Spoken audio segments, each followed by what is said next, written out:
Believe me, nothing is too stupid for this chamber. Thank you. Next, for the EFT, Mr. Bloom has 2 minutes.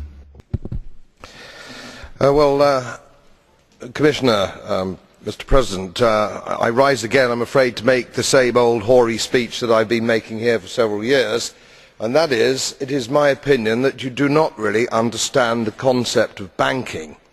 All the banks are broke. Bank Santander, Deutsche Bank, Royal Bank of Scotland, they're all broke. And why are they broke? It isn't an act of God. It isn't some sort of tsunami. They're broke because we have a system called fractional reserve banking, which means that banks can lend money that they don't actually have. It's a criminal scandal, and it's been going on for too long. To add to that problem, you have moral hazard, a very significant moral hazard from the political sphere. And most of the problem starts in politics and central banks, which are part of the same political system.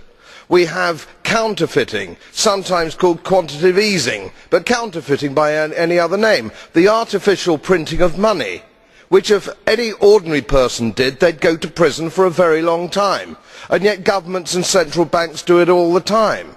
Central banks repress the amount of interest that rates are, so we don't have the real cost of money. And yet we blame the real retail banks for manipulating LIBOR.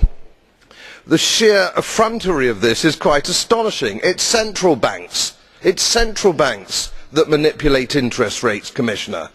And plus, underneath all this, we talk loosely, in a rather cavalier fashion, do we not, about deposit guarantees.